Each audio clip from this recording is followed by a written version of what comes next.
සියලු දෙනා ඉතා ආදරයෙන් පිළිගන්නවා යේසුස් ක්‍රිස්තුස් වහන්සේගේ නාමයෙන් අද දවසේ බයිබල් අධ්‍යයනයත් එක්ක අපිත් එක්ක එකතු වෙලා ඉන්න ඔබ සියලු දෙනා දෙවියන් වහන්සේගේ මඟ පෙන්වීම ඇතුළු නැත්නම් උන්වහන්සේගේ සලස්මට උන්වහන්සේ අතුල් කරගෙන ඔබව නිසි මාර්ගයේ රැගෙන යන පිණිස මම සියලු දෙනා වෙනුවෙන්ම යාඥා කරනවා.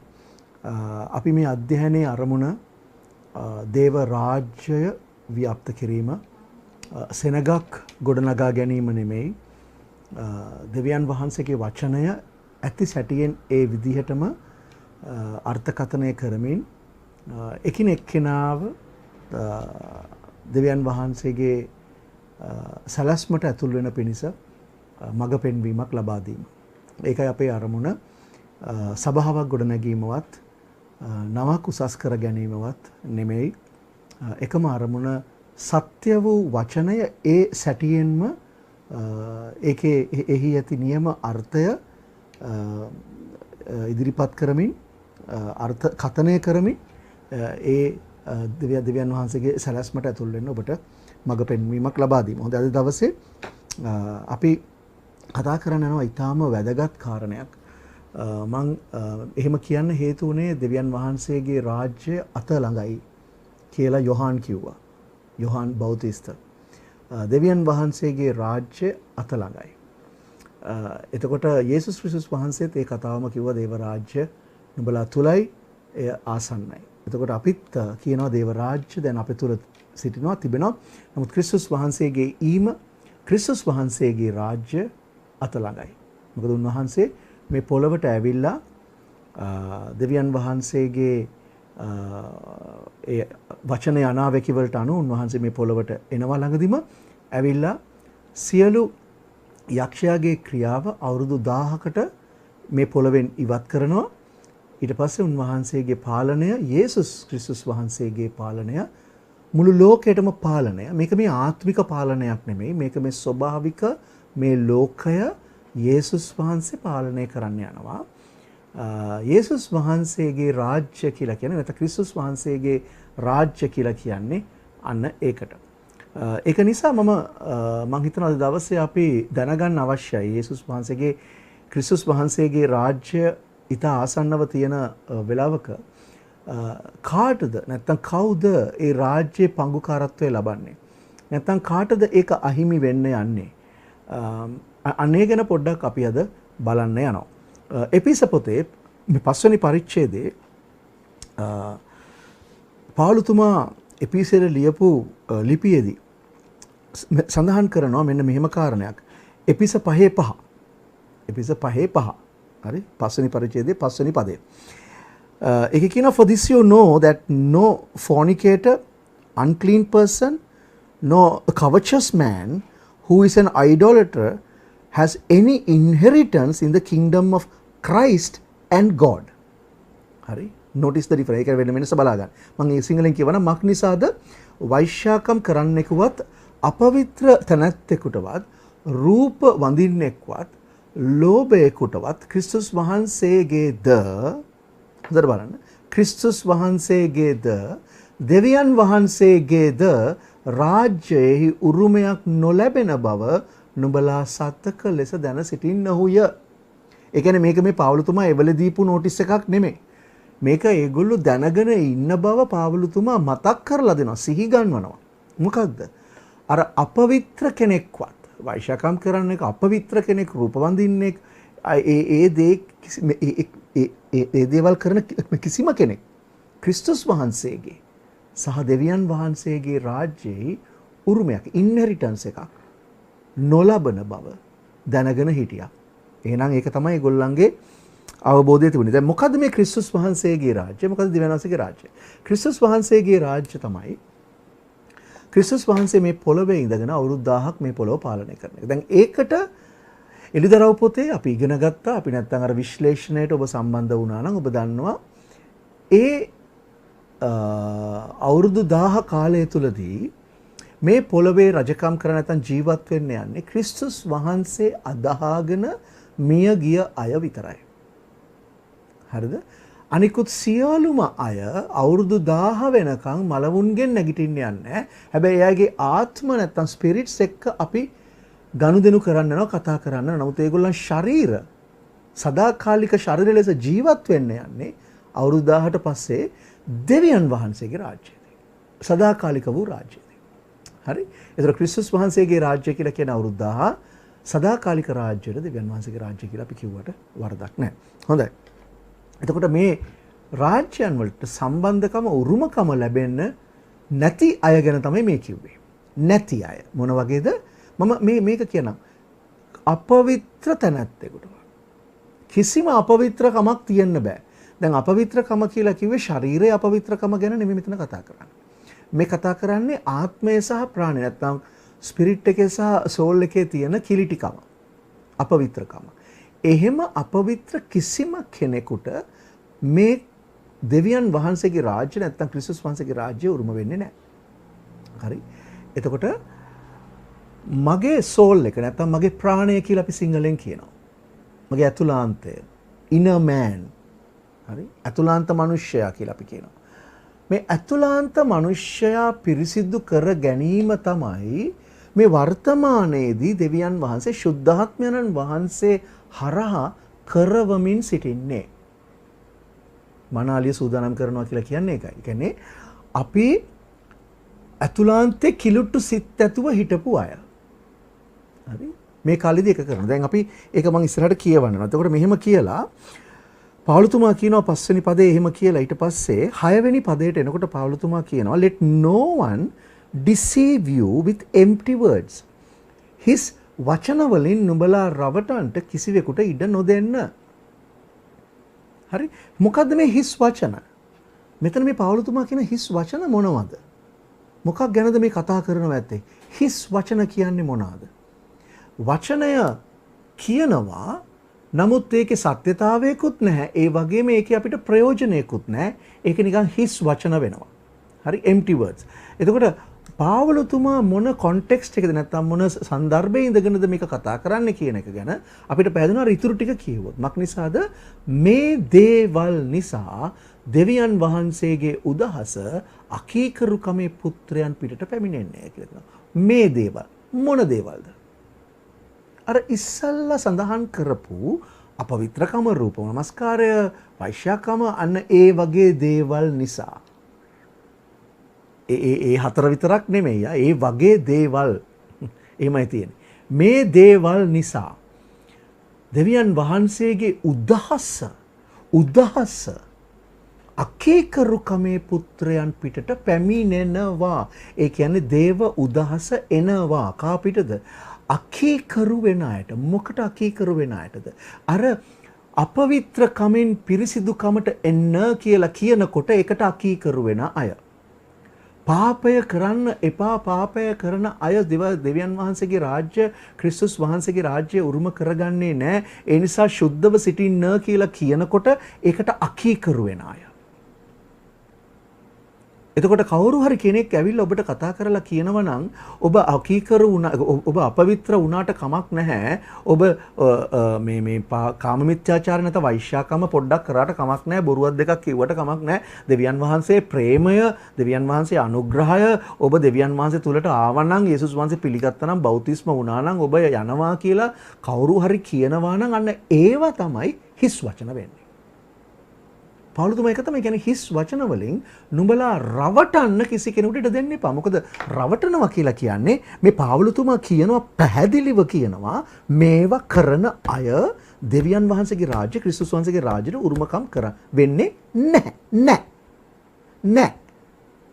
එහෙම නැහැ කියලා තියෙද්දි කවුරු හරි තියනවා නම් වෙනවා කියලා අන්න ඒක හිස් වචනයක්. බොරුවක්, රැවටීමක්. පාවුලතුමා ඒක නිසා පැහැදිලිව කියනවා කිසි කෙනෙකුට නුඹලව රවටන්න දෙන්න එපා. ඒක නිසා මම පැහැදිලිව ඔබට කියනවා මගේ ආදරණීය සහෝදර සහෝදරියනි, රැවටෙන්න එපා. බොරු කාර්යයන්ට රැවටෙන්න එපා. අද බොරු කාර්යෝ ගොඩායි. මේ පාපය තියාගෙන අපවිත්‍රකම තියාගෙන කිලුටුකම තියාගෙන ආත්මයේද ප්‍රාණයේද කිලුටුකම තියාගෙන ඇතුළාන්තේ කුණු තියාගෙන මැජික් ෂෝ දාලා හාස්කම් පෙන්නලා හාස්කම් අරගෙන මේ දේවල් කරලා දේව රාජ්‍යයට දෙවියන් වහන්සේගේ රාජ්‍යයට යන්න පුළුවන් කියලා බොරුව ගෙනියන අයට රැවටෙන්න එපා. මොකද උන්වහන්සේගේ රාජ්‍ය අත ළඟයි. පාවුලතුමා කියනවට වඩා උනන්දුවෙන් මං කියනවා ඔයගලන්ට. මොකද හේතුව එදාට වඩා මම දන්නවා එදාට වඩා අද රැවටීම වැඩි. මේ අවසාන කාලය නිසා පාවුලතුමාම ලියනවා අවසාන කාලයේදී රැවටෙන අය ගොඩක් එනවා කියලා. ඒ වගේම කිව්වා වගේම පාවුලතුමා කිව්වා වගේම නැත්තම් ශුද්ධාත්මයන් වහන්සේ පාවුලතුමා තුලින් කිව්වා වාගේම අද ඒ දේ සිදු වෙමින් තියෙනවා. ඒ නිසා රැවටෙන්න එපා. රැවටෙන්න එපා. මොකද දෙවියන් වහන්සේගේ උදහස එනවා එකට. දැන් දෙවියන් වහන්සේගේ උදහස එනවා කියනකොට ඕගොල්ලන් හිත අපෝ එයා බය කරනවා. ඔයා බය වෙන්න එපානේ. ඔයා නිකන් සුන්දර ලෝකෙක ඉන්න කියලා කියනවා නම් ඒක හිස් වචනයක්. දේව උදහස සත්‍යයක්. ඒක රියැලිටි. ඒක රියල්. හරි. ඒ නිසා රැවටෙන්න එපා. පාවුලතුමා මේ ලියන්නේ මම නෙමෙයි කියන්නේ. මේ ලියන්නේ පාවුලතුමා. එහෙනම් මේ කොලේ මේක විශ්වාස කරන්නේ නැත්නම් මේ කොලේ ඉරලා විසි කරන්න. බයිබලේ. දෙවියන් වහන්සේ පැහැදිලි ලෙස කියනවා. ශුද්ධාත්මයන් වහන්සේ පැහැදිලි ලෙස කියනවා මේ දේ සිද්ධ වෙනවා අවසාන කාලයේ කියලා. ඊළඟ 7 වෙනි පදේ කියනවා therefore do not be partakers with them.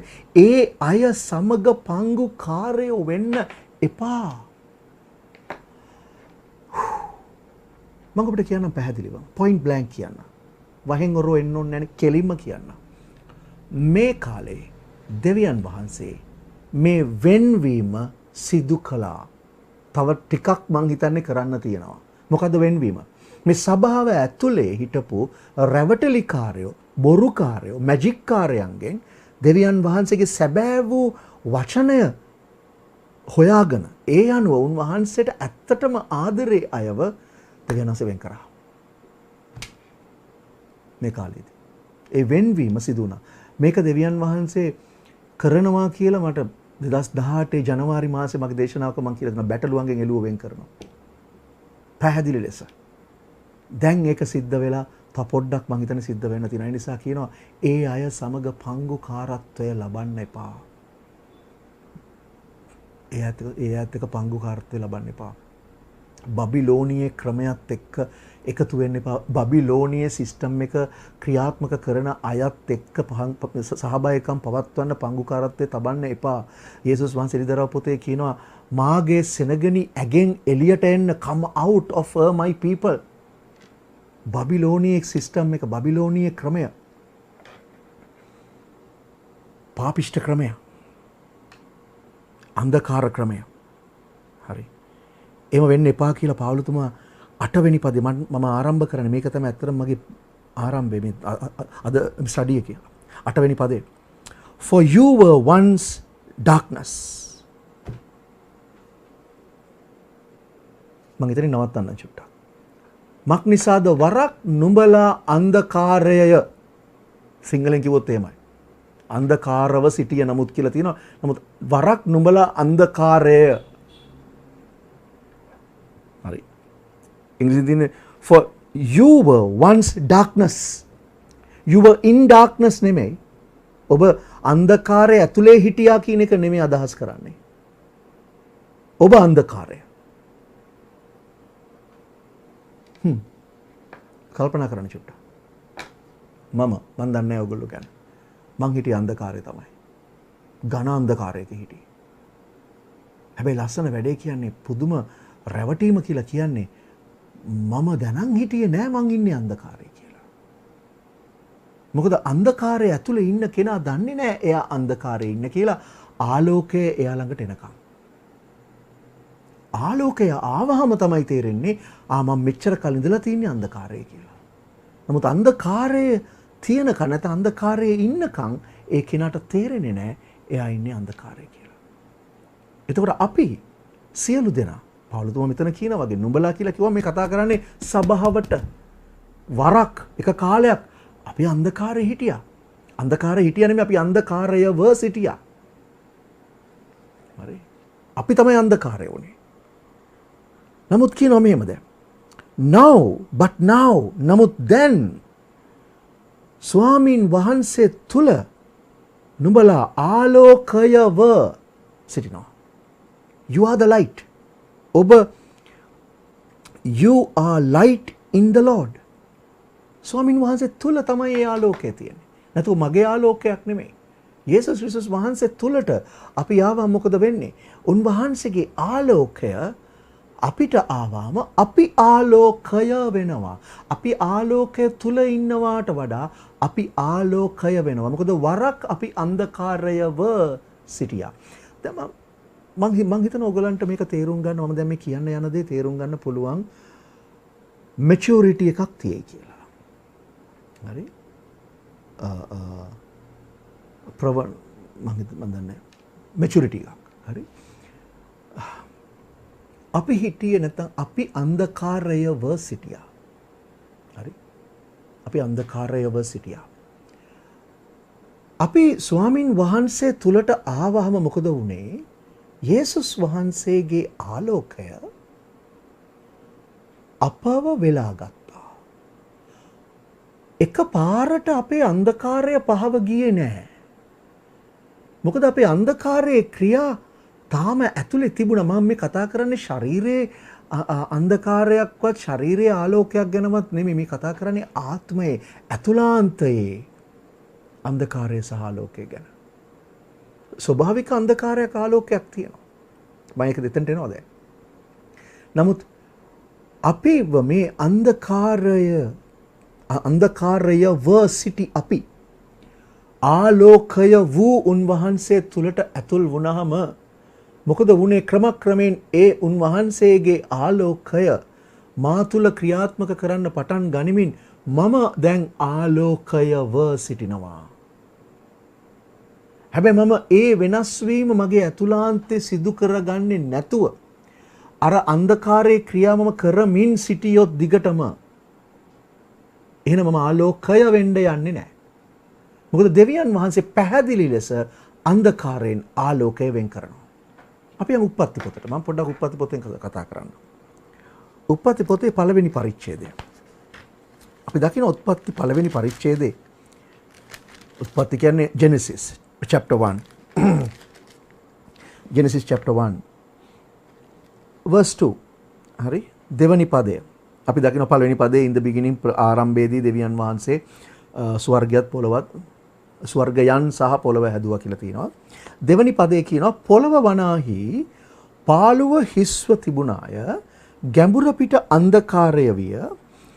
ඒ වගේම දෙවියන් වහන්සේගේ ආත්මය ජල මතුයෙහි හැසිරෙමින් තිබුණේය. එතකොට දැන් අන්ධකාරය තිබුණා, ජල මතු පිටත් සමාන ගැඹුර පිටත් තිබුණා, අන්ධකාරය තිබුණා. මොකද ආලෝකයක් තිබුණ නැති නිසා.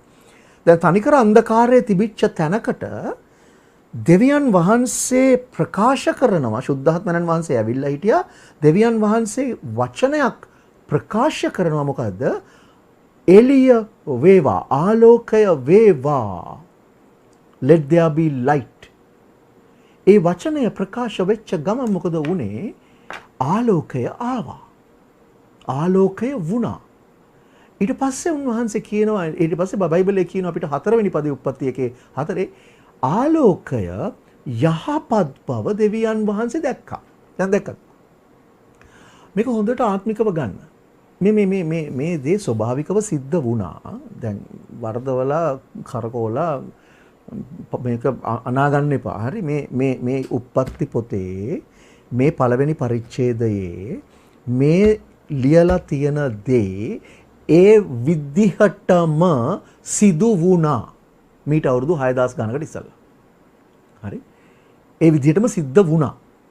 ඒක පැහැදිලි. හරි? නමුත් ඒකේ ආත්මික අර්ථයක් තියෙනවා. අන්න ඒකයි මම මේ පැහැදිලි කරන්න දන්නේ. මොකද මේ ස්වභාවික අන්ධකාරය සහ ස්වභාවික ආලෝකය තියෙනවා වාගේම ආත්මික අන්ධකාරය සහ ආත්මික ආලෝකය තියෙනවා. දැන් අපි අලුත් ගිවිසුමේ ඉන්න අපි ආත්මික දරුවන් නිසා දෙවියන් වහන්සේගේ අපිට මේ දේවල් අදාළ වෙනවා ආත්මිකව. මොකද ආත්මික අභිරහස් මේ තුල සංගවලා තියෙන නිසා. හරි? ඉතින් මම ඒකයි කිව්වේ ඕගලන්ට මම විශ්වාස කරනවා ඕගොල්ලෝ මැචුවර් නැත්තම් වර්ධනය වෙලා කියලා මේ දේ තේරුම් ගන්න තරම්. මේක හෝඩිය ළමයින්ට කිරි බොන අයට නම් තේරෙන්නේ නැති වෙයි. ඒ අය මට සමහරට බණීති මට කරන්න දෙයක් නැහැ. හැබැයි මම අර තේරෙන අය නැත්තම් තේරුම් ගන්න ඉන්න අය වෙනුවෙන් මම මේ දේ ප්‍රකාශ කරනවා. එතකොට දෙවියන් වහන්සේ දකිනවා ආලෝකය තමයි යහපත් ලෙස දැක්කේ උන්වහන්සේ. හරිද? අන්ධකාරය යහපත් වෙලා තිබුණා නම් උන්වහන්සේ අන්ධකාරයට ආලෝකය ගේන්නේ නැහනේ. අන්ධකාරය යහපත් නැති නිසා තමයි දෙවියන් වහන්සේ ආලෝකය ගෙනාවා. ආලෝකය වේවා කියලා කිව්වම ආලෝකය ආවම දෙවියන් වහන්සේ දැක්කා ඒක ආලෝකය යහපත්. The light was good. හරි. එතකොට ඒක වෙච්ච ගමන් මොකද වුනේ? ආලෝකය යහපත් කියලා දෙවියන් වහන්සේ දැක්කා කියලා ලියලා ඒකෙම ඊළඟ ලයින් එකේ ඊළඟ කොටසේ තියෙනවා දෙවියන් වහන්සේ අන්ධකාරයෙන් ආලෝකය වෙන් කළා. God separated. නැත්නම් දෙවියන් වහන්සේ වෙන් කළා. පැහැදිලි වෙන් කිරීමක් කරා අන්ධකාරයෙන් ආලෝකය.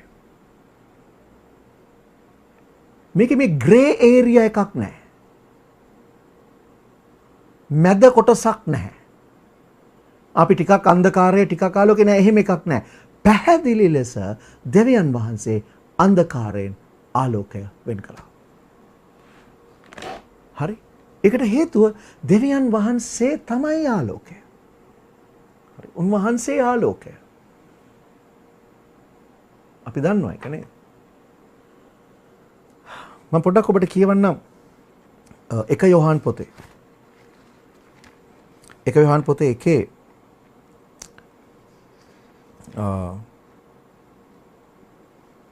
එක යෝහන් පොතේ එකේ ජෝන්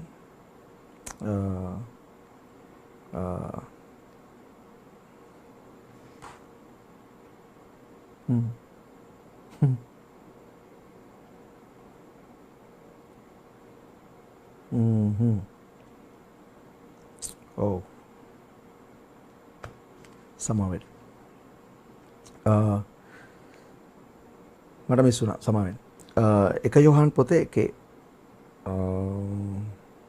සමාවෙන්න 1:5 හරි සමාවෙන්න 1 යෝහන් පොතේ 1:5 1 යෝහන් පොතේ 1:5 මෙහෙම කියනවා This is the message that which we have heard from him and declare to you that God is light and in him there is no darkness at all. අප විසින් උන්වහන්සේගෙන් අසා තිබෙන්නා වූ මේ යොහාන් මේක ලියන්නේ පවුලතුමා නෙමෙයි වරදලා තේරුම් ගන්න එපා මේක ලියන්නේ යොහාන් ලියනවා අප විසින් උන්වහන්සේගෙන් ඇසුවා වූ දැන් උන්වහන්සේ කිව්වේ කවුද යේසුස් වහන්සේගේ දැන් යොහාන් කියන්නේ යේසුස් වහන්සේත් එක්ක එකට හිටපු කෙනෙක් නේද යොහාන් කියන්නේ යේසුස් වහන්සේ එකට හිටපු කෙනෙක් ඒතකොට යොහාන් තමයි මේක ඇහුවේ වෙන කවුරුත් යොහන්ට කිව්ව නෙමෙයි. යේසුස් වහන්සේ කතා කරන දේ යොහන්ට ඇහුණා. ඒක තමයි මේක අප විසින් උන්වහන්සේගෙන් ඇහුවා. මොකද්ද? ඒ අහපු දේ නුඹලාට මම කියනවා. ඒ පණිවිඩය මෙන්න මේකයි. මොකක්ද දන්නවද? දෙවියන් වහන්සේ ආලෝකය. දෙවියන් වහන්සේ ආලෝකයයි. දෙවියන් වහන්සේ තුල කිසිම අන්ධකාරයක් නැහැ.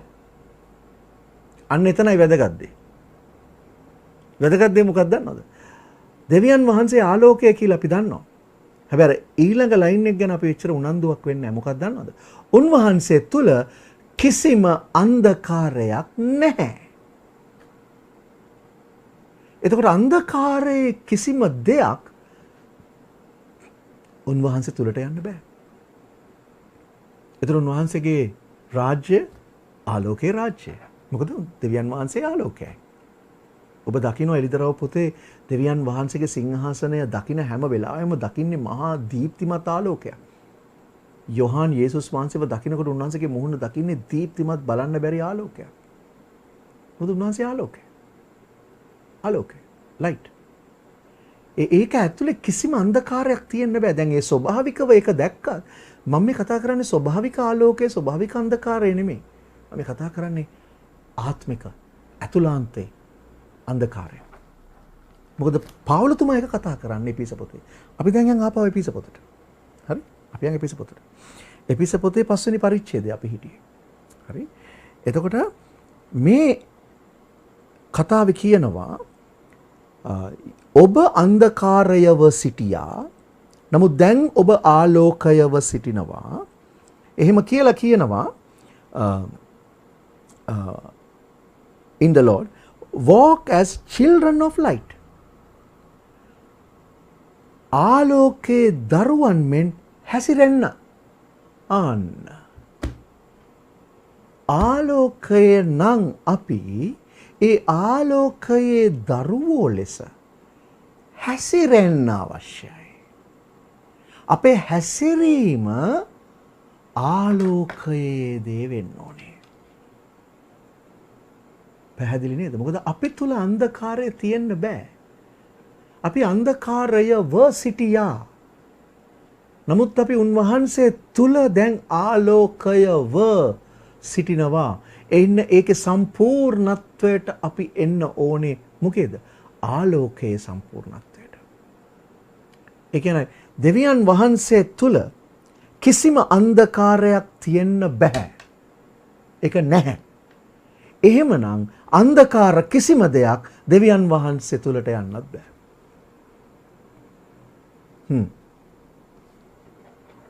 එතකොට අපි තුල අන්ධකාරය තියෙනවා නම් මම මේ කතා කරන්නේ ලොජික්. තර්කානුකූලව කිව්වොත්. අපි තුල අන්ධකාරය තියාගෙන අපිට දෙවියන් වහන්සේ තුලට යන්නත් බෑ. මොකද උන්වහන්සේ තුල අන්ධකාරය නැහැ. අන්න ඒ ක්‍රියාවලිය තුල තමයි අපි ඉන්නේ. ඒක තමයි පාවුලතුමා කියන්නේ රැවටෙන්න එපා. හිස් වචන වලට රැවටෙන්න එපා. ලස්සන වචන කතා කරාට රැවටෙන්න එපා. ලස්සන වචන වලට රැවටෙන්න එපා. ලස්සන මූණු ලස්සන රැවටෙන්න එපා. ඩිස්කෝ ලයිට් වලට රැවටෙන්න එපා. මේ ඇතුලේ තියෙන අන්ධකාරය අපි ඉවත් කරගෙන ආලෝකයේ දරුවන් මෙන් හැසිරෙන්න අපි ක්‍රියා කරමු. පාවුලතුමා ඉල්ලන්නේ යන්නේ ඒකයි. හරි. 10 වෙනි පදේ. මම 9 වෙනි පදේ තියෙන පොඩක් for the fruit of the spirit is in all goodness, righteousness and truth. හරි. මම ආලෝකයේ අන්ධකාරය ගැන කතා කරන නිසා මම 10 වෙනි පදේට යන්නම්. හරි. 10 වෙනි පදේ කියනවා මොකද? finding out what is acceptable to the Lord. හරි. ආලෝකයේ දරුවන් මෙන් හැසිරෙන්න. හරිද? හැසිරෙන්න අපේ හැසිරීම ආලෝකයේ දරුවන් මෙන් වෙන්න ඕනේ. ස්වාමීන් වහන්සේට ප්‍රසන්නව තිබෙන්නේ කුමක්ද කියා විභාග කරන්න. ස්ක්‍රූටිනයිස්. ඒකේ හරි වචනේ. හරි. එතන හොයලා ඒ අර්ථය තමයි ඉන්වෙස්ටිගේට්, ස්ක්‍රූටිනයිස්. හොඳට හොයලා බලන්න, විභාග කරන්න. මොකද්ද? දෙවියන් වහන්සේට ප්‍රසන්නව තියෙන්නේ මොකද්ද කියලා. ඒකයි හොයන්න ඕනේ. දෙවියන් වහන්සේට ප්‍රසන්න මොකක්ද කියලා තමයි අපි හොයන්න ඕනේ. නැතුව අරයාගේ දෙයි මෙයාගේ දෙයි අර කියපු දෙයි මේ නෙමෙයි අයියෝ එකට කාලේ නාස්ති කරන්න එපා. අද ක්‍රිස්තියානි සමාජය තුල අනවශ්‍ය දේවල්මයි හොයන්නේ. හරි. අනවශ්‍ය දේවල්මයි හොයන්නේ. දෙවියන් වහන්සේ ප්‍රසන්න දේවල් හොයන්නේ බොහොම සුළු පිරිසයි. බොහොම සුළු පිරිසයි. දෙවියන් වහන්සේව ප්‍රසන්න කරන්න උනන්දු වෙන්නේ බොහොම සුළු පිරිසයි. Pleasing the Lord. අපි උන්වහන්සේගේ දරුවෝ නම් අපි උන්වහන්සේගේ තුල ඉන්න අය නම් අපි නිතරම උත්සාහ කළ යුත්තේ උන්වහන්සේව ප්‍රසන්න කරන්න. දෙවියන් වහන්සේව ප්ලීස් කරන්න. මිනිස්සුන්ව ප්ලීස් කරන්න නෙමෙයි. මිනිස්සුන්ව සන්තෝෂ කරන්න නෙමෙයි. දෙවියන් වහන්සේව ප්‍රසන්න කරන්න. උන්වහන්සේව සන්තෝෂ කරන්න. උන්වහන්සේ කැමති දේ මොකද? උන්වහන්සේ ප්‍රසන්නව තිබෙන්නේ. උන්වහන්සේ ආශා කරන්නේ මොකක්ද කියන එක ගැන විභාග කරන්න, හොයන්න හොඳට. දෙවියන් වහන්සේ කැමති දේ. මිනිස්සුયો කැමති දේ නෙමෙයි. හරි. හොයලා බලන්න. විභාග මේකේ තියෙන වචනේ විභාග කරන කියන වචනේ අර්ථය මොකක්ද දන්නවද? හොඳට අර මැග්නිෆයින් ග්ලාස් එකක් දාලා හොයලා ඉන්වෙස්ටිගේට් කරනවා වගේ. රහස් පරීක්ෂකයෝ දැකලා තියෙනවා නේද? අර ඇඟිලි සලකුණු අර මේවා ඉන්වෙස්ටිගේට් කරලා හොඳට හොයලා බලන්නේ. අන්න ඒ වගේ එකක්. ඒ අර්ථයක් තියෙන්නේ. කොහෙන්ද හොයන්න කියන්නේ? අයියෝ එක එක්කෙනා ඇඟිල්ල අහන්න මේ දෙනස කැමති මොකද්ද කියලා අහන්න එපා. 10 දෙනෙක් ගියහම 10 දෙනෙක් 10ක් කියයි. ඒ නිසා මිනිසුන්ගෙන් අහන්න එපා මේ මේකේ තියෙනවා ඒක. ඔයගලන්ට හොයන්න වැඩි දුර යන්න ඕනේ නැහැ. බයිබලයේ අතේ තියෙනව නේද? අරන් කියවන්න. විශේෂයෙන්ම අලුත් ගිවිසුම. මොකද අලුත් ගිවිසුමේ තියෙන දේ මේ අලුත් ගිවිසුමේ තියෙන ට්‍රෙෂර් එක මේ අලුත් ගිවිසුමේ තියෙන අභිරහස් මං හිතනවා තාම සභාව හරියට තේරුම් අරන් නැහැ. මේකේ එච්චර ගැඹුරු අර්ථයක් තියෙනවා. මේකේ එච්චර සැඟවුණු දේ තියෙනවා. මොකද අපි ඉන්නේ අලුත් ගිවිසුම ඇතුලේ. පරණ ගිවිසුම අවශ්‍යයි. ඒක අවශ්‍යයි. ඒක නැතුව මේක තේරුම් ගන්න බෑ. නමුත් අපි වැඩිපුර අවධානය යොමු කරන්න ඕනේ. මොකද අපි දෙවියන් වහන්සේව ප්‍රසන්න කරන්නේ කොහොමද කියන එක තියෙන්නේ අලුත් ගිවිසුමේ. මොකද අපි යේසුස් ක්‍රිස්තුස් වහන්සේ නිසා නැත්නම් උන්වහන්සේ තුලින් දෙවියන් වහන්සේගේ දරුකම ලැබුවා. හරිද? ඒක නිසා විභාග කරන්න, හොයන්න, ඉන්වෙස්ටිගේට් කරන්න, ස්ක්‍රූටිනයිස් කරන්න මොකද්ද? දෙවියන් වහන්සේට ප්‍රසන්න මොනවද කියලා. finding out what is acceptable to the Lord, what is pleasing to the Lord. හරි? 11 වෙනි පදය එහෙම කියලා කියනවා and have no fellowship with the unfruitful work of darkness but rather expose them. අන්ධකාරයේ ඵල නැති ක්‍රියාවලට හවුල් නොවි ඒවට දොස් තබන්න නෙමෙයි. දොස් කියන්න එපා කාටවත්. සම්පූර්ණ වැරදි සිංහල බයිබලයේ පරිවර්තනය එතන. rather expose them. expose කියන්නේ එලි කරන්න. දොස් තබන්න නෙමෙයි. ඒවා එලි කරන්න. expose them. අන්ධකාරයේ ඵල නැති ක්‍රියාවන් වලට හවුල් වෙන්න එපා.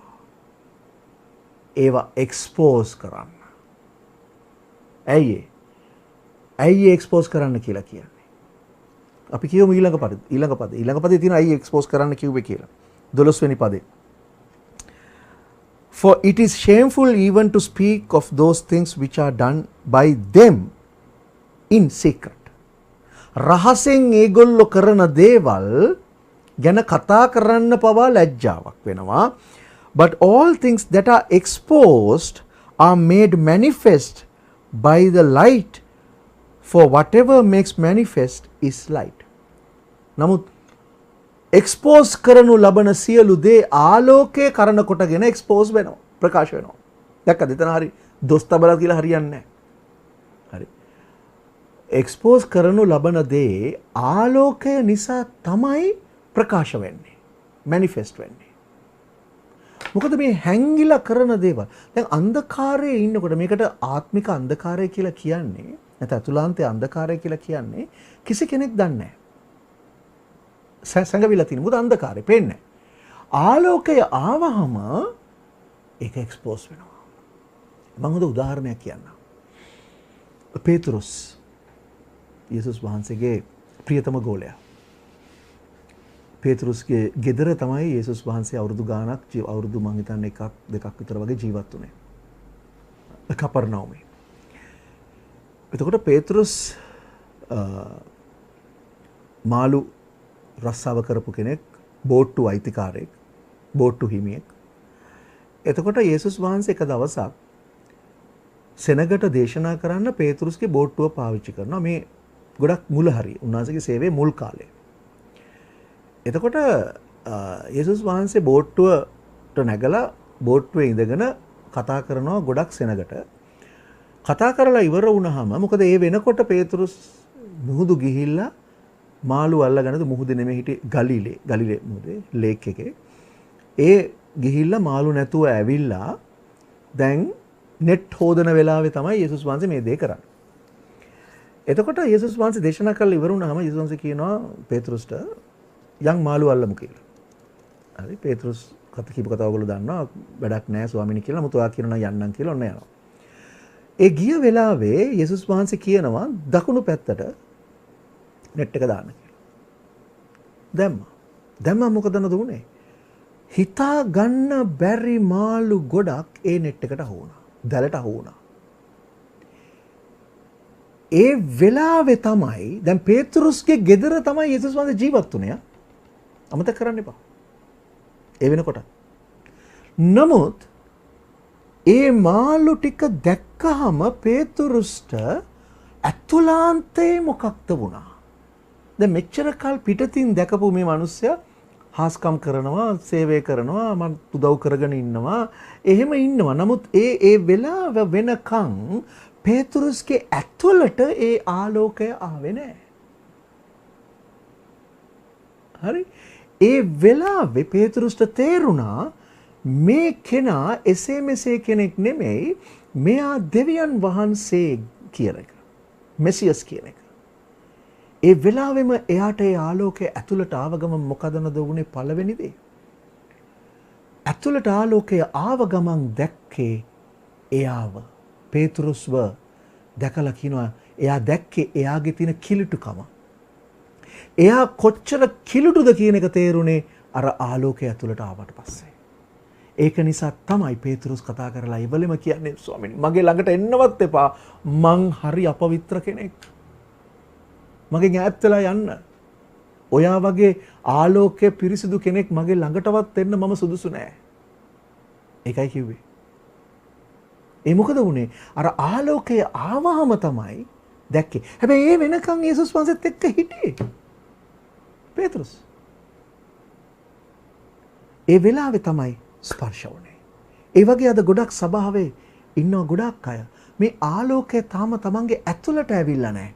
ඒගොල්ලෝ පොඩි නිකන් යනවා ඔහේ රූටින් එකක් වගේ ආයනවා චර්ච් යනවා සින්දු කියනවා අප්පුඩි ගන්නවා සර්මන් එකක් අහනවා මැජික් එකක් බලනවා යනවා ගෙදර ඔය රූටින් එකේ යනවා. කවදාවත් අතුලාන්තේ විමර්ශනය කරලා නැහැ. විභාග කරලා නැහැ දෙවියන් වහන්සේට ප්‍රසන්න මොනවාද කියලාවත්. දෙවියන් වහන්සේගේ ආලෝකය තමන් තුළට එන්න ඉඩ හැරලා නැහැ. එවිට ක්‍රිස්තුස් වහන්සේ නුඹ කෙරෙහි උදා වෙනසේකයි. හරි. නිදාගෙන ඉන්න අයට නැගිටින්න තියෙන මං හිතන්නේ අන්තිම අවස්ථාව මේ. මැරිලා ඉන්න අයට නැගිටින්න තියෙන අන්තිම අවස්ථාව මේ. ආත්මිකව මැරිලා ඉන්න අය ගොඩක් ඉන්නවා. මම මෙහෙම කියන්නම්. සභාව ඇතුලේ ඉන්නවා ආත්මිකව නිදාගෙන ඉන්න අය. අර කන්‍යාව 10 දිනයි කතාවේ වගේ නිදාගත්තනේ. අන්න ඒ වගේ නිදාගෙන. මේ කතා කරන්නේ ස්වභාවික නිදා ගැනීම නෙමෙයි. මේ කතා කරන්නේ ආත්මිකව නිදා ගැනීම. ඒ කියන්නේ හුස්ම ගන්නවා ස්වභාවයේ ශරීර ජීවත් වෙනවා හැබැයි මොකුත් දන්නේ නැහැ. මොකද එයා ඉන්නේ වෙනම ලෝකෙක. සීන ලෝකෙක. වටපිට වෙන්නේ මොකද්ද කියලා දන්නේ නැහැ. අවදිව හිටියම තමයි වටපිට වෙන්නේ මොනවද කියලා දන්නේ. හරි.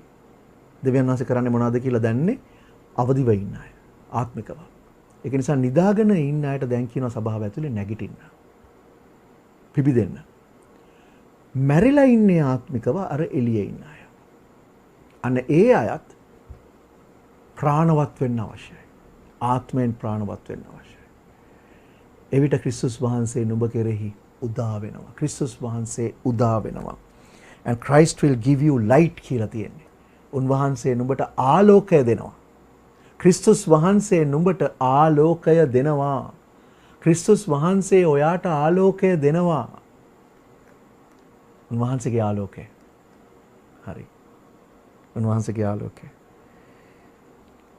See that you walk circumspectly, not as fools but as wise. 15. ඒ නිසා නුඹලා ඥානය නැත්තන් මෙන් නොව ඥානවන්තයන් මෙන්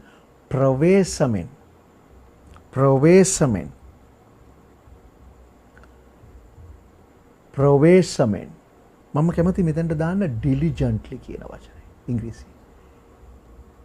diligently උනන්දුවෙන් ප්‍රවේශමෙන් උනන්දුවෙන් ප්‍රවේශමෙන් කියනවට වඩා diligently අවධානයෙන් මොකද හැරෙන්න කියලානේ කිව්වේ අවධානයෙන් අඥානයන් වගේ නෙමෙයි අමතක කරන්න එපා අර කන්‍යාව 10 දෙනාගේ හරි නේද අඥාන වෙන්න එපා ඥානවන්ත වෙන්න අවධානයෙන් ඉන්න උනන්දුවෙන් ප්‍රවේශමෙන් ජීවත් වෙන්න පාවුලතුමා කියන්නේ මේ අලුත් කිවිසුමේ redeeming the time because the days are evil.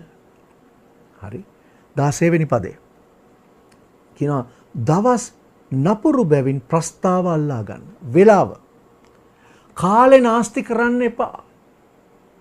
කාලේ නාස්ති කරන්න එපා මේ ජීනොලොජි හොයන්නයි දවස් ගණන් හොයන්නයි බයිබලේ මෙච්චර දවස් ගණන් මේමයි අරකයි මේකයි අනිත් එක බයිබලේ ගණන් හදන්නයි මේ අනවශ්‍ය දේවල්ට කාලේ නාස්ති කරන්න එපා. මොකද දවස් නපුරුයි.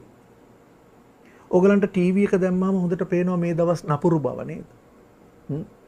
ඇමරිකාව විතරක් නෙමෙයිනේ දැන් ප්‍රශ්නේ තියෙන්නේ. ඔය ප්‍රශ්නේ මුළු ලෝකෙටම ආවනේ. දෙවනි ප්ලේග් එක ආවනේ.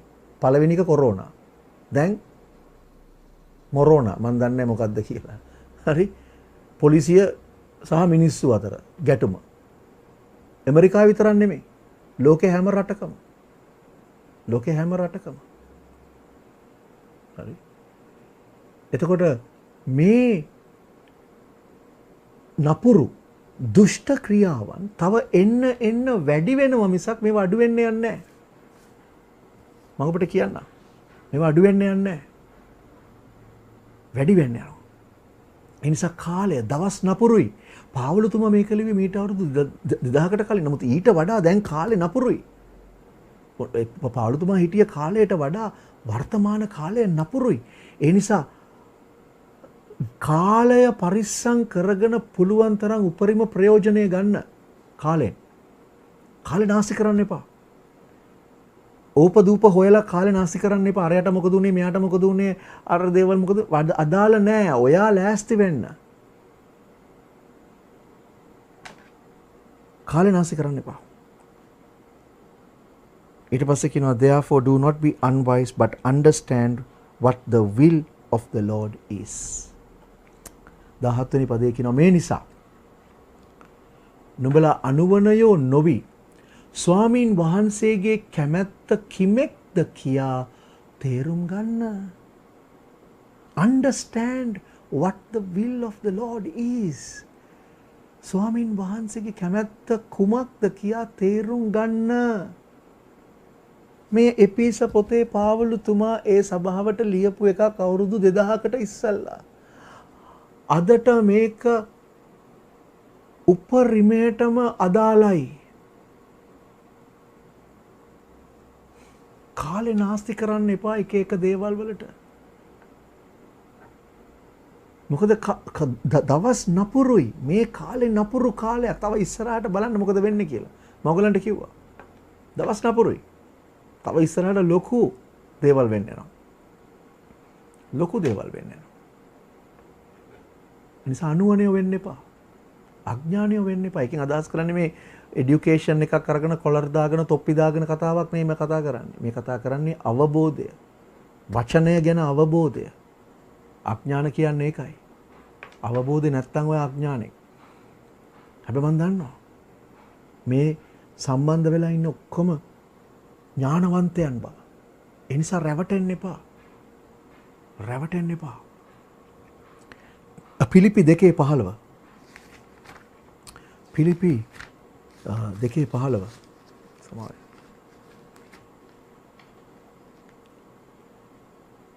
මේක කියනවා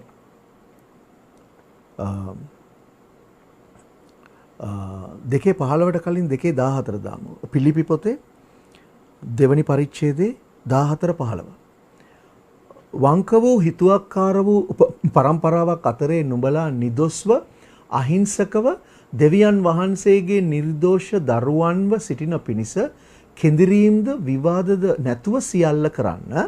ඊට පස්සේ 15 කියනවා 15 එකද තියෙන්නේ.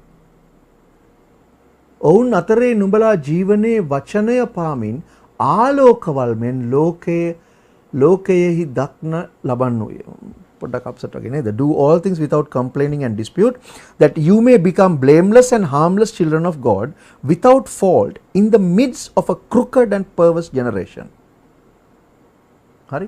අපි මේ ඉන්න පරම්පරාව crooked perverse. ඒ කියන්නේ කිසිම වාදයක් නොමැතිව මේ පරම්පරාව විකෘති මානසිකත්වයන් තියෙන අපේ භාෂාවෙන් කියන අප්සෙට් ජෙනරේෂන් එක. හරි. ලෝකයක්. අන්න ඒ සමාජය තුළ ඔබ ආලෝකයෙන් බැබලෙන ආලෝකවල්. ඒ කියන්නේ ඔබ එකිනෙක කෙනා ආලෝකය වෙනවා. ඒතර ආලෝක ගොඩක්. මේ අන්ධකාරය පිරිච්ච මේ ක්‍රුකඩ් ඇද වෙච්ච පාපිෂ්ඨ ලෝකයේ අපි එකිනෙක කෙනා ආලෝකය වෙන්න අවශ්‍යයි. ඒ නිසා අර ඉස්සල්ලා කියපු දේ මතක තියාගන්න. Do all things without complaining and disputing. සියලු දේ කරන්න. ඔබ කරන දේ කරන්න කම්ප්ලේන් නොකර. වාද කරගන්න නැතුව. දෙවියන් වහන්සේගේ දේ කරන්න. කාලය අල්ලාගන්න, ප්‍රස්තාව අල්ලාගන්න, කාලය පරිස්සම් කරගන්න. මොකද කාලය නැත්තම් මේ වර්තමාන කාලය නපුරුයි, දුෂ්ටයි. ඒ නිසා දෙවියන් වහන්සේ අපිට කියනවා මේ කාලය ගැන, මේ කාලයට අදාළව ජීවත් වෙන්න කියලා. 2 පේතුරුස් 1:19. 2 පේතුරුස් 2 Peter chapter 1 verse 19. ඒකේ කියනවා මෙහෙම.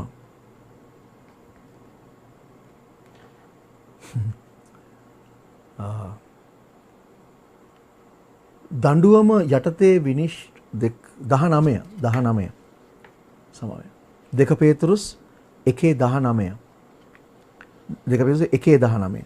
And so we have the prophetic word confirmed, which you do well to heed, as a light that shines in a dark place until the day dawns and the morning star rises in your hearts. හදවත්වල, ඔබගේ හදවත්වල. හරි. 2 පේතුරුස් 1:19 ලියවිල්ලේ කිසි අනාගත වාක්‍යයක් යමෙකුගේ අභිප්‍රායෙන්ම හට නොගන්න බව පළමු කොට දැන අලියම පැමිණ පහන් තාරකාව නුඹලාගේ සිත් තුලෙහි පායනතුරු අඳුරු තැනක බබලන පහනක් මෙන් නෑ සිංහල බයිබලේ හරියන්නේ නැහැ ඒක. පොඩ මං සමා වෙන්න. මම ඉංග්‍රීසියෙන් කියවන්නේ. And so we have the prophetic word confirmed. හරි. අනාගත වාක්‍ය දැන් ස්ථිර වෙලා තියෙනවා. හරි. අනාගත වාක්‍ය කියපු අය ගැන නෙමෙයි. ඒවා පැරදිලා ඉවරයි. මම මේ කතා පේතුරුස් කතා කරන්නේ සැබෑ වෙච්ච දෙවියන් වහන්සේගේ නියම අනාගත වාක්‍ය. ඒවා දැන් ස්ථිර වෙලා තියෙනවා. හරි. Which you do well to heed. ඔබ ඒ දේවල් කීකරු වෙනවා නම් යහපත්. හරි. ඒ අනාගත වාක්‍යයට කීකරු වෙනවා නම් යහපත්. හරි. නුඹලා නැත්නම් අපි සියල්ලන් අන්ධකාරයේ බැබලෙන ආලෝකය වෙනවා until මොකටද? අර morning star, day dawns, දවාල එනතුරු morning star පහන් තාරකාව පායනතුරු කොහෙද? නුඹලාගේ සිත්වල. නුඹලාගේ සිත්වල. ඒ කියන්නේ යේසුස් වහන්සේ අපේ සිත්වල සම්පූර්ණත්වයට එනතුරු විශ්වාස කරගෙන ඉන්න. හරි. සැක කරන්න එපා. ඒක විශ්වාස කරොත් යහපතයි. මොකද ඒක සැබෑ වූ අනාගත වාක්‍යයයි. මේ දෙවියන් වහන්සේ අපිව අරන් යන්නේ උන්වහන්සේගේ අනාගත වාක්‍ය ඉෂ්ට වෙන තැනකට. මොකක්ද දන්නවද අනාගත වාක්‍ය? මම එතනින් අද අවසන් කරන්න. යෙසායා 61. අපි කියවමු.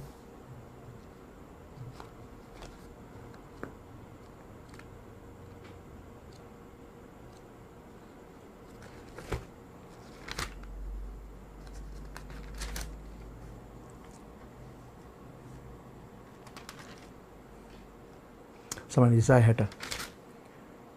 යෙසායා 60 සමාන 61 නෙමෙයි 60. right 60 ආවම තමයි අපි 61ට යන්නේ. නමුත් 60 කියමු. යෙසායා 60. Arise, shine, for your light has come, and the glory of the Lord is risen upon you. And behold, the darkness shall cover the earth, and deep darkness the people. But the Lord will arise over you, and his glory will be seen upon you. The Gentiles shall come to your light, and kings to your brightness, kings to the brightness of your rising. Right? මම ඒ ටික සිංහලෙන් කියවන්න. අයිසායා 60 යසායා 60 1 සහ 1 2 සහ 3. නැගිට බැබලෙන්න මක් නිසාද ස්වාමින් වහන්සේගේ ආලෝකය නුඹේ ආලෝකය ආවේ ස්වාමින් වහන්සේගේ මහිමය නුඹ කෙරෙහි උදා විය. නැගිට බැබලෙන්න මක් නිසාද නුඹේ ආලෝකය ආවා. ඒ වගේම ස්වාමින් වහන්සේගේ මහිමය නුඹ කෙරෙහි උදා විය. ඊට පස්සේ කියනවා එසේය පොළව අන්ධකාරයෙන්ද ජනයෝ තද අන්ධකාරයෙන්ද වසනු ලබන්නේය. හොඳට බතක තියාගන්න. මේ කතා කරන්නේ වර්තමාන කාලය ගැන.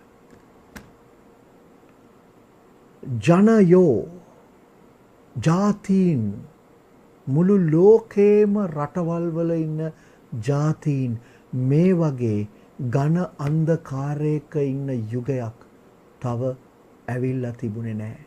මේ අන්ධකාරය තව එන්න ඝන වෙන්න යනවා යේසුස් වහන්සේ එනකම්. නමුත් ලෝකයට මේ අන්ධකාරය එනකොට ඒ කාලයේදී යසායා කියනවා නමුත් නුඹ කෙරෙහි නුඹ කිව්වේ කවුද? දෙවියන් වහන්සේගේ ආලෝකය වෙලා ඉන්න අය. මොකද මතකද කිව්වා නැගිට බැබලෙන්න කියලා. අර මොකද මේ එපිස පොතේත් කිව්වේ ඒකනේ. පවුලතුමා මොකද කිව්වේ? නිදාගෙන ඉන්න යට කිව්වා නැගිටින්න කියලා. නැගිට බැබලෙන්න. සභාවේ ගොඩක් අය නිදි ඒකයි. අන්න ඒ නැගිට බැබලෙන අය මොකද ස්වාමින් වහන්සේගේ ආලෝකය උදා විය. ස්වාමින් වහන්සේගේ තමයි ආලෝකය. එපිස පොතේ කිව්වේ ඒක. අපි කියවපු කොට තිබුණේ මේක. ස්වාමින් වහන්සේගේ ආලෝකය ආවහම ඒ ආලෝකය බැබලෙන්න යනවා අන්න ඉස්සරහා. අන්‍ය ජාතීන් නුඹගේ ආලෝකයට එනවා කියලා තිබුණා. හරි. හැබැයි ඇයි අන්‍ය ජාතීන් අපේ ආලෝකයට එන්නේ? ඒ අන්‍ය ජාතීන් ජනයෝ තද අන්ධකාරයෙන් පොළව අන්ධකාරයෙන් වැහිලා ජනයා මිනිස්සු තද අන්ධකාරයේ ඉන්නවා. නමුත් නුඹ කෙරෙහි ස්වාමීන් වහන්සේ උදා වෙනසේක උන්වහන්සේගේ මහිමය නුඹ කෙරෙහි පෙනෙන්නේය. තුන්වෙනි පදේ තමයි තියෙන්නේ. සමයි. තුන්වෙනි පදේ තියෙනවා ජාතීන් නුඹේ ආලෝකයටද රජවරුන් නුඹේ උදා වීමේ දීප්තියටද එනවා ඇත. ජාතීන් එන්නේ මොකටද? නුඹේ ආලෝකයට. ඔයාගේ ආලෝකයට. ඒ ආලෝකයට කොහෙන්ද ආවේ? ඒ ආලෝකය ඔයාගේ ආලෝකයක් නෙමෙයි. ඒක ස්වාමින් වහන්සේගේ ආලෝකය ඔයා තුලින් බබලන. ඒතර ඔයා තුල මන් තුල අන්ධකාරය තිබුණොත් මගේ ඇතුළාන්තයේ අන්ධකාරය තිබුණොත් පුළුවන්ද ස්වාමින් වහන්සේගේ ආලෝකය ඒ තුලින් බබලන්න? බෑ. ඒක නිසා තමයි පවුලතුමා කියන්නේ එපිස පොතේ රැවටෙන්න එපා. හොයන්න පරිස්සමෙන් මොකද්ද දෙවියන් වහන්සේට ප්‍රසන්න? ආලෝකය වෙන්න. මොකද මේ ලෝකයේ අන්ධකාරයේ ඉන්නේ. ඒ අන්ධකාරයේ ඉන්න මිනිස්සුන්ට බලාපොරොත්තුවක් නැහැ. එක එක්කෙනා මරා ගන්නවා. අන්න එතනට ආලෝකය වෙන්න. මේ ලෝකේ තියෙන ප්‍රශ්න වලට, මේ ලෝකේ තියෙන පීඩනයට, මේ ලෝකේ තියෙන මේ වියවුලට එකම විසඳුම යේසුස් වහන්සේ විතරයි. හැබැයි ඒක අපි කිව්වට වැඩක් නැහැ. අපි තුල ඒක පේන්නේ නැත්තම් මිනිස්සුන්ට. මේක කිව්වේ ජාතීන් නුඹේ ආලෝකයට එනවා. ජාතීන් එන්නේ කොහොමද? අපේ කතාවට නෙමෙයි. අපේ හැසිරීමට. පවුලතුමා ඒක තමයි කියන්නේ හැසිරෙන්න ආලෝකයේ දරුවෝ වගේ. ආලෝකයේ දරුවෝ වගේ හැසිරෙන්න. අන්න එතකොට ජාතීන් ආකර්ෂණය වෙනවා. ආමෙන්. මේ යසායා 60 අනාගත වාක්‍ය කියවන්න. මහිමය යේසුස් වහන්සේ කිව්වා යාඥා කරන වෙලාවේ යෝහන් 17:22 කියනවා පියාණනි ඔබ මට දුන් මහිමය මම ඔවුන්ට දුනිමි. ඇයි ඒකත්වය? ඒකත්වයට එන්න බෑ අන්ධකාරය තියාගෙන. ඒ නිසා අන්ධකාරය පහ කරන්න. මක් නිසාද? උන්වහන්සේ ආලෝකයයි. උන්වහන්සේ අපිව අන්ධකාරයෙන් විශ්වපත් ආලෝකයට රැගෙන ආවා. ඒ අන්ධකාරයේ හිටපු විදිහට නෙමෙයි අපි දැන් ඉන්න ඕනේ. ආලෝකයේ දරුවන් ලෙස හැසිරෙන්න ඕනේ. ඒකට අපි හොයන්න ඕනේ. විභාග කරන්න ඕනේ. කාලය නාස්ති නොකර දවස් නපුරු නිසා කාලය නාස්ති නොකර දෙවියන් වහන්සේ කැමැති දේ මොකක්ද කියලා හොයාගෙන ඒ දේ කරන්න. වැඩිදුර හොයන්න ඕනේ නැහැ. දෙවියන් වහන්සේට ඕනේ ඔයා ආලෝකය විහිදවන දෙවියන් වහන්සේගේ ආලෝකය අරන් යන භාජනයක් කරන්න. හැබැයි ඒක විභාග කරලා හොයලා දැනගන්න ඕනේ මගේ පුද්ගලිකව මොකද්ද තියෙන්නේ කියලා. පේතුරුස් දැක්කා වගේ අපි දකින්න අවශ්‍යයි අපේ ජීවිතේ. පේතුරුස් යේසුස් වහන්සේත් එක්ක හිටියට දැක්කේ නැහැ. හැබැයි එක මොහොතකදී දැක්කා. දැක්කාම කිව්වා ස්වාමීනි මම කිලුටුයි වගේ ළඟටවත් එන්න එපා. ආමෙන්. උන්වහන්සේ ශුද්ධ දෙවියන් වහන්සේ. උන්වහන්සේ ආලෝකයේ දෙවියන් වහන්සේ. උන්වහන්සේ මහිමේ දෙවියන් වහන්සේ. උන්වහන්සේ ආලෝකයයි. උන්වහන්සේ තුල කිසිදු අන්ධකාරයක් නැහැ. In him there is no darkness. උන්වහන්සේ තුල අන්ධකාරය නැහැ. උන්වහන්සේ ආලෝකයෙන් අන්ධකාරය වෙන් කළා. එනිසා අන්ධකාරය තියාගෙන උන්වහන්සේ ළඟට ජීවත් වෙන්න බෑ. හැබැයි අන්ධකාරය තියාගෙන තමයි අපි එන්නේ. අවම උන්වහන්සේ අන්ධකාරය පහ කරනවා අපි. ඒකට අපි ඉඩ දෙන්න ඕනේ. ඒකට අපි හොයන්න ඕනේ. මොකද්ද? කාලේ නාස්ති නොකර ඒ ආලෝකයේ දරුවන් ලෙස හැසිරෙන පිණිස ක්‍රියා කරමු. අපිට සභාව ඇතුළේදී සභා රැස්වීමේදී ආලෝකයේ දරුවෝ වගේ හැසිරෙන්න හරි ලේසියි. මොකද එතන අපි වෙස් මුණ දා ගන්න ඕනේ. මම මේ කතා කරන්නේ නැත්ත. තරහ වෙන්න එපා. මම මේ කතා කරන්නේ නැත්ත. මම පාස්ටර් කෙනෙක් මම දන්නවා හොඳට. හොඳට රඟපානවා. හැබැයි පොඩ්ඩක් ප්‍රෙෂර් එක ඇවිල්ලා පීඩනය ඇවිල්ලා එහෙම මෙහෙම ප්‍රෙෂර් ඇවිල්ලා අරම වෙන්නලක තමයි ලස්සන ඇත්ත ස්වභාවය එන්නේ එළියට. ඇත්ත ස්වභාවය එතකොට එනවා එළියට. අන්න එතකොට තමයි දැනගන්න පුළුවන් ඇත්තටම ආලෝකයේද අන්ධකාරයේද කියලා. ආමෙන්. අපි ඔක්කොම දුර්වල මිනිස්සු. හැබැයි උන්වහන්සේ බලවත්. ඒ නිසා අපි කියමු ස්වාමිනී මම දුර්වලයි නමුත් ඔබ වහන්සේ බලවත්. මා බලවත් කරන්නා වූ සමිදානන් තුළ මට සියල්ල කළ හැකියි. අපි උන්වහන්සේගේ ආලෝකය ගෙනියන ආලෝකවල් වෙමු. බයිබලයේ කියනවා වගේ. ඒකට අපි කාලය කැප කරමු. අනිත් හිස් දේවල් වලට නෙමෙයි. කාලේ නාස්ති නොකර. ස්වාමිනී අපි ඔබ වහන්සේට ස්තුතිවන්ත වෙනවා. ඔබ වහන්සේ මේ ලෝකයේ ආලෝකයයි. ස්වාමිනී ඔබ වහන්සේ තුල කිසිදු අන්ධකාරයක් නැහැ. ස්වාමිනී ඔබ වහන්සේ තුල අපි දැන් ආලෝකයව සිටිනවා ස්වාමිනී. අපි වරක් අන්ධකාරයේ දරුවන්ව සිටි. අපි අන්ධකාරයව සිටියා ස්වාමිනී. නමුත් දැන් අපි ඔබ වහන්සේ තුල ආලෝකයව සිටිනවා. ඒ ආලෝකය තුල රැඳෙන්න අපිට උපකාර කරන්න ස්වාමිනී. ඒ ආලෝකය තුල සම්පූර්ණත්වයට එන්න අපිට උපකාර කරන්න ස්වාමිනී. ඒ ආලෝකය රැගෙන අන්ධකාරයේ වෙසෙන සෙනග වෙතට යන්න අපිට උපකාර කරන්න දොරට විවෘත කරන්න ස්වාමිනී. ස්වාමිනී ජනයා අන්ධකාරයෙන් වැසෙට යන කාලයයි. පොළව අන්ධකාරයෙන්ද ජනයා ඝන අන්ධකාරයෙන්ද වැසී යන කාලයයි. නමුත් ස්වාමිනී ඔබ වහන්සේගේ ආලෝකය අප කෙරෙහි උදා වෙනවා. ඔබ වහන්සේගේ මහිමය අප කෙරෙහින් දකින්ට යනවා. ස්වාමිනී අන්න ජාතීන් මේ ලෝකයේ අන්ධකාරයේ හිර වෙලා ඉන්න මිනිස්සු ස්වාමිනී ඔබ වහන්සේගේ ආලෝකය අප තුලින් ප්‍රකාශ වෙන ඔබ වහන්සේගේ ආලෝකයට ආකර්ෂණය වෙන්න යනවා ස්වාමිනී. මෙන්න අපි සූදානම්. අපිව යවන්න. යසායා කිව්වා වගේ අපි කියනවා ස්වාමිනී මෙන්න අපි සූදානම් අපිව යවන්න. යේසුස් වහන්සේ පේතෘස්ට කිව්වා මම නුඹ මිනිසුන් අල්ලන කෙනෙක් කරනවා. පේතෘස් ඔක්කොම අතහැරලා දාලා ආවා. ඒ වගේ අපි එනවා ස්වාමිනී. සියල්ල අතහැර. ඔබ වහන්සේගේ ආලෝකය වෙන පිණිස. ඔබ වහන්සේ ප්‍රසන්න එක දෙයයි. එනම් ඔබ වහන්සේගේ ආලෝකය අප නියෝජනය කිරීමයි. මෙන්න ස්වාමිනී ඒ උදෙසා සම්පූර්ණ කැප වෙනවා, බාර වෙනවා. ස්වාමිනී මේ අධ්‍යයනයට සම්බන්ධ වුණු සියලු දෙනා ඔබ වහන්සේගේ ශුද්ධ වූ හස්තයට බාර කරන අතර ඔබ වහන්සේගේ රැකවරණය, නිරෝගී සුවය, සමාදානය ඔවුන්ගේ ජීවිතවලට ඔබ වහන්සේ නිදහස් කරන්න කියලා ඉල්ලනවා. ශලෝම් සමාදානය ඔවුන්ට නිදහස් කරනවා ස්වාමිනී. නාසරත් යේසුස් ක්‍රිස්තුස් වහන්සේගේ නාමයෙන්. ආමේන්. හොඳයි අද දවසේ අපිත් එක්ක එකතු වෙච්ච ඔබ සියලු දෙනාට අපි ස්තුතිවන්ත වෙනවා. හෙටත් අපි මේ වගේම අධ්‍යයනයකින් හම්බ වෙමු. ඔයගලන්ගේ ස්ක්‍රීන් එකේ මම හිතන්නේ තිබුණා ටෙලිෆෝන් නම්බර්ස්. ඒ නම්බර්ස් වලට ඒ අදාළ කාරණා උදෙසා කතා කරන්න කාරුණික වන්න. ඔබ අවශ්‍ය දේ ඒ තැන් වලින් ඒ නම්බර වලට කතා කරලා ලබා ගන්න. හොඳයි අපි හෙට දවසෙත් නැවත ඔයගලන්ව මුණ ගැහෙන්න යනවා. එතකන් ජේසුස් පීඨයි සියලු දෙනාට.